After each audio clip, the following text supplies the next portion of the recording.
Of capital. Cost of capital એટલે minimum rate of return જે આપણને બિઝનેસમાં મળવું જ જોઈએ કે આપણે આપણા ઇન્વેસ્ટર્સને આપણે બદલામાં કંઈક દઈ શકીએ. મિનિમમ રેટ ઓફ રિટર્ન જે આપણને મળે છે આપણે આપણા ઇન્વેસ્ટર્સ, શેર હોલ્ડર્સ અથવા તો ડેટ હોલ્ડર્સને આપણે રિટર્નમાં આપી શકીએ. હવે આ ચેપ્ટરમાં આપણે 5 કોસ્ટ ઓફ કેપિટલ વિશે મળશું.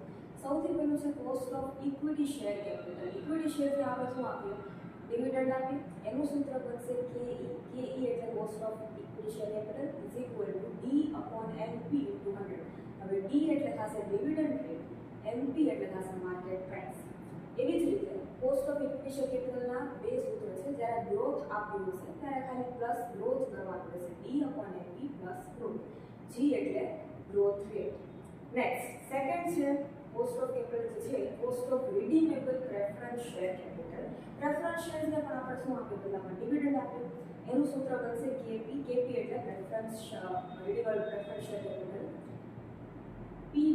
PD plus 1/n MB minus NP upon 1/2 MB plus NP. હવે PD એટલે પ્રેફરન્સ ડિવિડન્ડ, 1/n એટલે નંબર ઓફ યર્સ, MP એટલે છે માર્કેટ વેલ્યુ અથવા તો રિડીમેબલ વેલ્યુ, માઇનસ NP એટલે નેટ પ્રોફિટ્સ, છેલ્લે આપણે કેટલી રિટર્ન કરશું આપણા શેર હોલ્ડર્સને.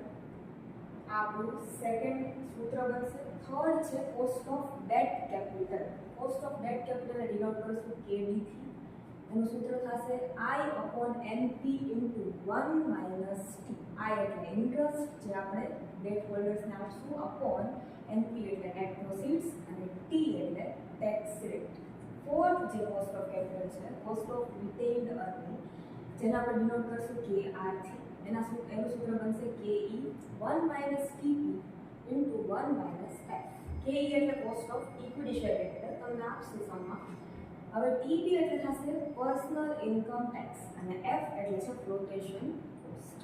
ફિફ્થ આપણું ઇક્વેશન છે weightage average cost of capital. Weightage average એટલે જેટલી કોસ્ટ ઓફ કેપિટલ હશે એનું એવરેજ કાઢવાનું છે, જેમાં X હશે કોસ્ટ ઓફ કેપિટલ, તમને સમમાં આપ્યું છે, અને W જે હશે એ આપણું પ્રપોર્શન જે આપણે આગળ શીખશું ગેમ અપોન સિગ્મા W. આ ઇક્વેશનથી આપણે આપણું વેઇટેજ એવરેજ કાઢી શકશું કોસ્ટ ઓફ કેપિટલ. આ 5 ઇક્વેશન છે આ ચેપ્ટરમાં યાદ રાખવા જરૂરી